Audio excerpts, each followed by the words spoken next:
I'm going to listen. Listen for the day. And the emphasis on listening, ishkode.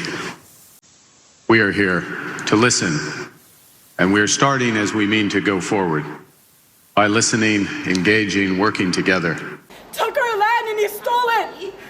Now you want to put mining sites where our last land is. I'm walking out. I mean, this whole thing has just been a complete disaster. Common sense loony, that's my tune. Bringing truth to the red and white moon. Personally, I am a man. Welcome to Common Sense Loony. I'm Rex, breaking down Canadian news with a dose of common sense. Don't ask me why I've put up this video of Jagmeet. I just thought it was funny. Anyways, let's get on to relevant news. Today, we've got a fiery lineup. First Nation leaders walking out on Mark Carney at the C5 summit. Pierre Poilievre slamming Canada's runaway spending. A quick update on that bizarre BC plane hijacking. And a drug crisis tearing through BC's public housing. And, bonus, a Canada Post strike that's got Canadians fed up. Let's dive in. We started with Mark Carney's train wreck at the C5 summit, where First Nations leaders like Chief Vernon Watchmaker from Kahiwan Cree Nation walked out, blasting Bill C5 as a colonization in 2025 bill. Last episode, I said Carney's big talk about nation-building projects, think carbon capture, pipelines, high-speed trains. It sounded ambitious, but it would likely crash and burn. Why? Indigenous and environmental groups would push back hard. Well, folks, I gotta say, I nailed it. The summit proved First Nations are indeed throwing a wrench in Carney's C5 plans. Mark Carney knows he needs the support of First Nations to build major projects. This is the first federal legislation to put Indigenous economic growth at its core. But his new law, fast-tracking resource and infrastructure approvals, is facing heavy criticism, including worries projects will be forced on First Nations. We fully recognize there's many diverse perspectives, which is exactly why we've assembled this group. Young activists traveled hundreds of kilometers to confront the Prime Minister. I need you guys to just go back there, and then you can do whatever you want there. Let us in. Concerned the federal government will bulldoze their rights and the environment. You guys took our land and you stole it. Now you want to put mining sites where our last land is. I'm walking out. I mean, this whole thing has just been a complete disaster. Some left the summit early. They want to do billion-dollar projects, sidestepping all type of regulations, and they can't even get a two-day event done properly. Leaves a lot to question at the end of the day. We talked about it in the last episode, but let's just look into it again. What is Bill C5? Well, passed in June 2025, Bill C5 is the Liberals' answer to U.S. tariffs hammering Canadian goods. It has two parts, the Free Trade and Labor Mobility Act, cutting red tape for businesses and workers across provinces. And then there's the Building Canada Act, fast-tracking projects like pipelines or carbon capture by streamlining environmental and regulatory reviews. It's pitched as a job creator, but it's ignited a firestorm by sidelining Indigenous rights and green protections. So why are First Nations furious? Canada's Constitution and the UN Declaration on the Rights of Indigenous People mandate consulting Indigenous groups before touching their lands. But C5 was rammed through with barely a nod to them, letting the government label projects like trains or pipelines as national interest to skip reviews. 9 Ontario First Nations are now suing, saying this violates their rights. At the summit, Carney's banker charm flopped. First Nation leaders simply walked out, and a $10 billion Indigenous loan program was shrugged off and labeled as just a weak bribe. You can't buy trust when you ignore promises, Mark. On listening, ishkode.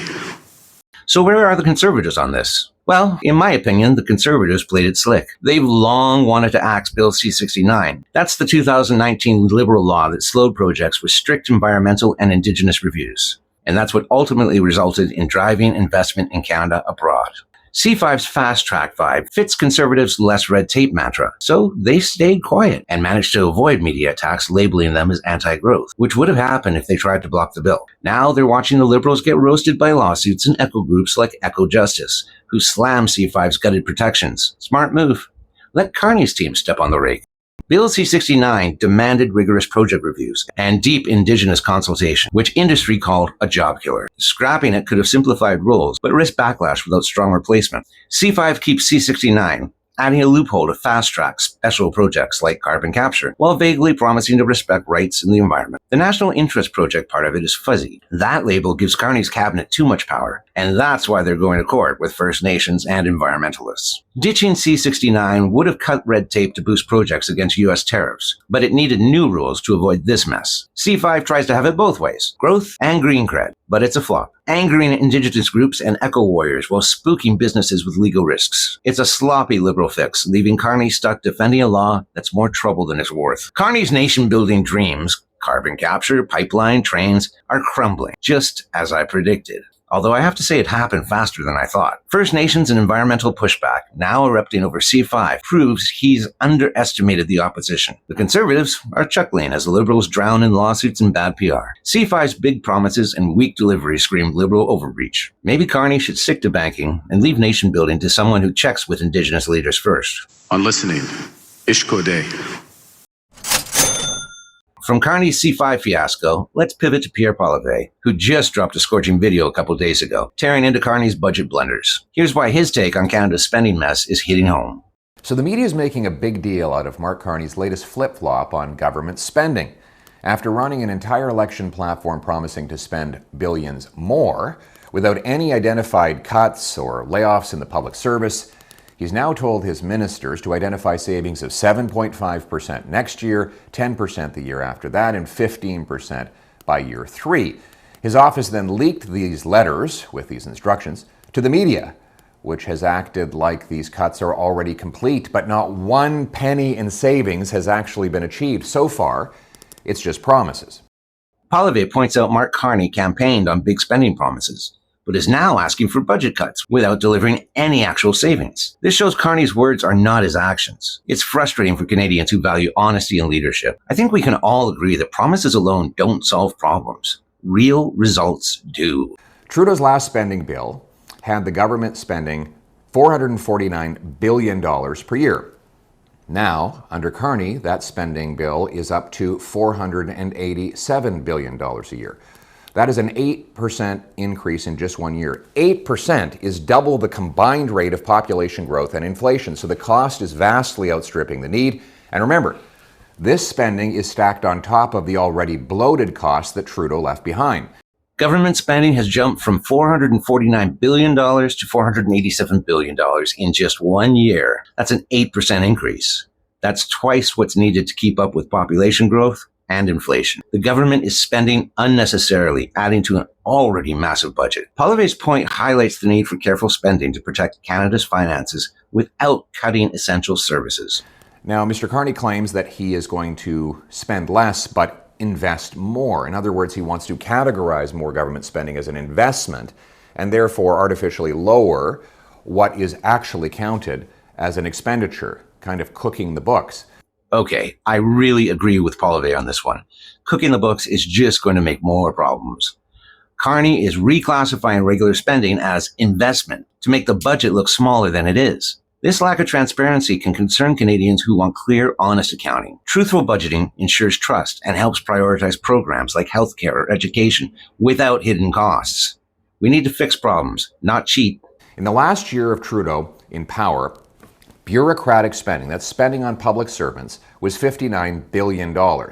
This year, under Carney's new spending bill, it's up to $62 billion, a 6% boost in 1 year. Again, the bureaucracy is growing at least 40% faster than the rate of population growth and inflation combined.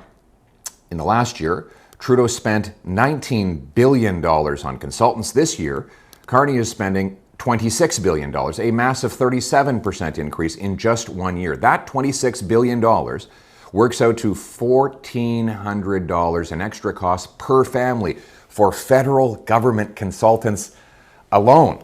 This part had me smacking my head.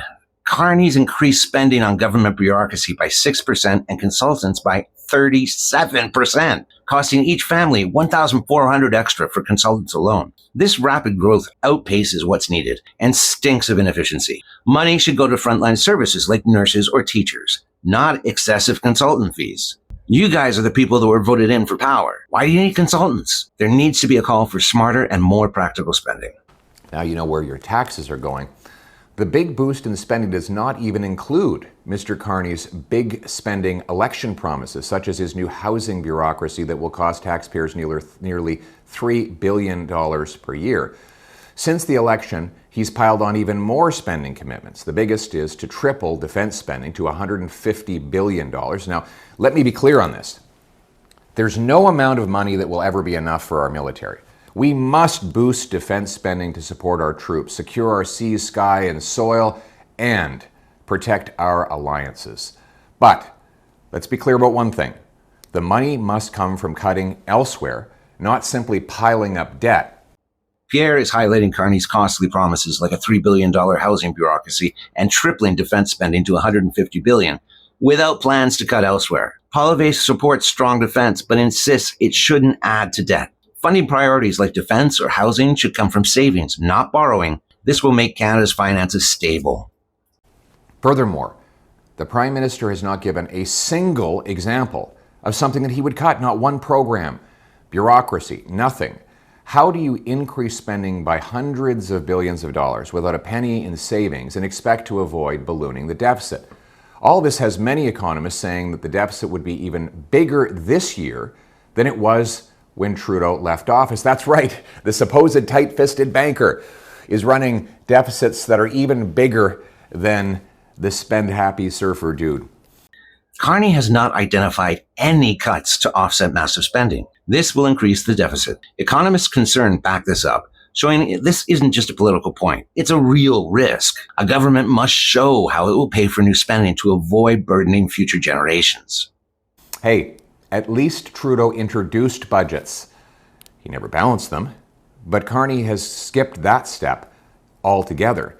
We've gone from the budget will balance itself to what budget? As we've heard over and over, Carney hasn't even presented a budget, unlike Trudeau, who at least provided one, even if it was an unbalanced mess. This lack of budget raises questions about accountability. A clear budget is essential to show Canadians how their money is being spent and to plan responsibly. The first point is that deficits mean inflation today and tax hikes tomorrow. Governments have no money. Everything they spend comes from you through inflation, taxes, and debt, which is simply delayed taxation. When governments run deficits, they massively increase the supply of money in circulation. That means more dollars chasing fewer goods, which leads to higher prices. I will never understand how Liberals get voted in over and over while damaging the economy worse every year. We've been warned about the deficit for years, and yet we still keep walking off that cliff. Deficits fuel inflation and future tax hikes, as government spending relies on borrowed money that Canadians ultimately pay for. Pierre makes a clear link between deficits and higher prices. This should make sense to anyone feeling the pinch of rising costs. That's exactly what happened over the last 5 years when Mr. Carney, acting as Trudeau's economic advisor, pushed for more money printing deficits that he said it wouldn't cause any inflation, yet we got the worst inflation in 40 years with 2 million people lined up at food banks every single month and an entire generation of young people priced out of homes for the first time in our nation's history. Carney's money printing policies likewise caused a housing crisis in the United Kingdom and left it with the worst inflation in the G7. All right, here Poilievre connects Carney's past role as Trudeau's advisor to severe inflation, food bank reliance, and housing crisis, showing similar issues in the UK. These real-world impacts, higher costs and unaffordable homes, hit Canadians hard. Reckless spending hurts vulnerable people, proving Pierre's call for change is grounded in protecting Canadians. The second reason why this spending and borrowing is dangerous is that it threatens our cherished social programs. In fact, based on Carney's current spending plans, which don't even include the many unbudgeted election promises, interest on our national debt will rise to $70 billion by the year 2029-2030. For reference, the Canada Health Transfer, that's the total number of federal dollars that we give to provinces for hospitals, will only be $65 billion. So you'll have $70 billion for interest and $65 billion for health care. That means Carney will spend more on bankers and bondholders than on nurses and doctors. Carney's spending will lead to debt increase costs surpassing healthcare funding by 2029 or 2030. This threatens programs Canadians cherish, like hospitals. Spending must be controlled to ensure money goes to nurses and doctors and not banks. Speaking of books, you can't judge a book by its cover. Just because Liberals replaced a surfer dude with a clean-cut central banker does not mean they are any more responsible with money. To the contrary, Carney is making the matter worse than his predecessor, Justin Trudeau. The solution is to do the opposite of what both Carney and Trudeau have done. We need to cut bureaucracy, consultants, corporate welfare, and foreign aid. Also, we need to pass a dollar-for-dollar law requiring the government find $1 of savings for each new dollar of spending. And we need to boost economic growth by repealing anti-resource laws like C-69, the anti-pipeline law, the ban on offshore shipping of our oil, the energy cap, and more. Axing the capital gains tax on reinvested earnings in Canada will bring hundreds of billions of dollars back and cause a massive economic boom. That is how we're going to grow our economy and grow revenues without growing tax bills for individual Canadians and entrepreneurs. Then, and only then, will we be able to boost national defense while we lower debt and taxes. Poilievre offers practical solutions. Cut wasteful spending on bureaucracy and consultants, require savings for new spending, and boost the economy by removing restrictive laws and taxes. These steps aim to grow Canada's wealth without raising taxes. Poilievre's plan shows a clear path to affordability and prosperity while protecting priorities like defense. But we will need a new Conservative government to do that because Liberals either cannot or will not, no matter who they put in the window. So what do you think? Should Canada prioritize defense spending? And if so, what programs would you cut to fund it? Has Poilievre's plan to slash bureaucracy and taxes got your support? Or is it too risky? How's inflation hitting your wallet? Well, once again, David Eby's British Columbia is in the news for all the wrong reasons. I couldn't believe this story when I read it. This one popped up on CTV. It's about drug crisis in BC public housing. This CTV report exposes a toxic reality in supportive housing. It's facilities meant to help the homeless, addicted, or mentally ill. These places offer affordable homes and services. But now, social workers, counselors, health staff are facing a nightmare. Tests at 14 sites in Vancouver and Victoria found secondhand fentanyl smoke so bad it's poisoning offices far from tenants' rooms. At places like Osborne and Al Mitchell Place, exposure levels grossly exceeded workplace safety limits. Drug use is technically banned, but lax enforcement lets tenants use fentanyl in private rooms, putting staff at risk of health issues like airway irritation or asthma attacks. This mess actually ties back to BC Premier David Eby and former Prime Minister Justin Trudeau. In 2023, BC launched a 3-year decriminalization pilot, allowing adults to possess up to 2.5 grams of drugs like fentanyl in private settings, including supportive housing. The goal? Treat addiction as a health issue. But it backfired. Public and private drug use, like smoking fentanyl, has made these facilities chaotic, endangering workers and residents. Eby's 2024 partial reversal was an admission that this policy had failed. But they only recriminalized public drug use, not private, like housing. But wait, there's more. There's safe supply, providing prescription opioids like hydromorphone. Critics, including Vancouver police, say these drugs are diverted to the black market, fueling crime. A 2025 study shows a 58% spike in overdose hospitalizations since decriminalization, with 2,511 deaths in 2024. Doubling down on these policies is reckless. Meanwhile, in Vancouver, the reputation there is crumbling. Once, it was a global gem. Its downtown east side is now compared to a slum, with open drug use, graffiti, and filth. Social media posts describe Hastings streets as a drug free-for-all.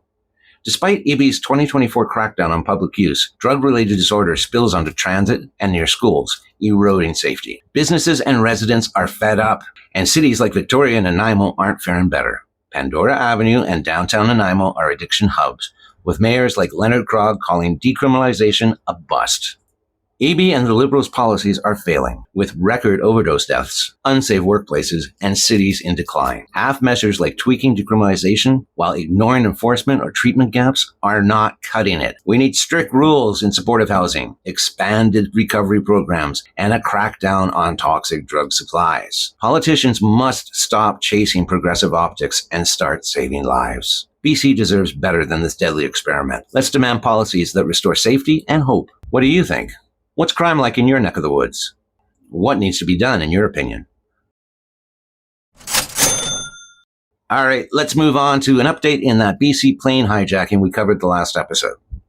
Climate activist Shahir Kasim hijacked a Cessna and flew over Vancouver International Airport, delaying flights to protect global warming? I don't know. He's now facing 2 charges. The original charge of hijacking, and now an additional charge of interfering with a navigation system. Each of these charges carries a potential life sentence. But, you know, knowing the Liberals' track record, maybe he'll just get a job in Parliament. Kidding. Mostly. Check our last episode for the full story. Finally, Canada Post is back in the spotlight, and not in a good way. Canada Post unionized workers are voting on the latest contract offer. The head of the union in Alberta says it does not include a lot of new concessions. The Edmonton Local represents nearly 3,000 unionized postal workers in Alberta. Members have until August 1st to vote on the offer. Local President James Ball says the newest contract is the same offer as the one given to them 2 years ago. It includes wage hikes of about 13% over 4 years. It also adds part-time workers Canada Post has said are necessary to keep the postal service alive. I predict that we're going to lose all sorts of full-time jobs based off of the changes they want in the short term. In the long term, it's basically going to turn our jobs to gig work.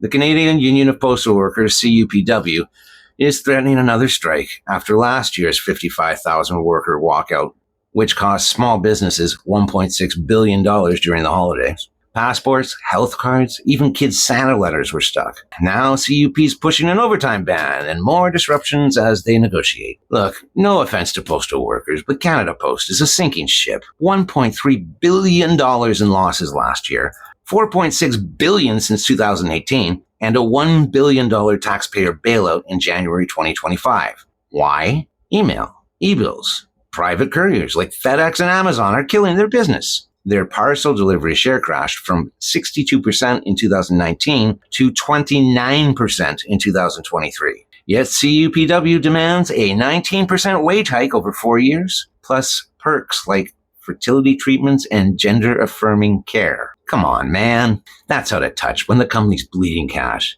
Canada Post offered 13.5% raises and a $1,000 bonus. But CUPW wants full-time weekend staff instead of part-timers, ignoring the need for flexibility. University marketing professor Ed McHugh says across the country there has been a decline in the use of the mail service among younger Canadians. They know what Amazon Prime is, but they don't know what Canada Post is. I feel like some demographics use it more than others. I would say it's not super relevant in my everyday life. Through thick and thin, the Postal Service undeniably has its loyal users. We get a lot of junk mail, basically. But still, I would hate to see it disappear. So what's the fix? Privatize. Canada Post's letter mail monopoly is a dinosaur. Private couriers are faster, reliable, and don't hold Canadians hostage. The union strike threats are pushing businesses to ditch them for good. And small businesses can't afford more delays. Privatization would let the market streamline operations, cut deficits, enforce efficiency. CUPW is fighting for jobs that technology is making obsolete, and taxpayers should not have to foot the bill. It's time to cut the cord and let the competition deliver. Literally. That's it for this episode of Common Sense Loony. From Carney's C5 flop to BC's drug crisis and Canada Post strike threats, it's clear Canada needs leadership that delivers results, not rhetoric. Drop your thoughts in the comments and tell me, what's the dumbest policy you've seen lately? And don't forget to like, subscribe, and share to keep the common sense flowing. Stay smart, everyone. Stay skeptical. And above all else, stay loony. I'm here to cut through the haze, no disguise. Gonna open your eyes to politicians' lies. Canada's great, but led by wackos, it's true. Time for no nonsense, me and you. I'm the common sense loony, hear my call. Ditch bingo night games, we'll fix it all. Common sense loony, that's my tune. Bringing truth to the red and white moon. On listening, Ishko Day.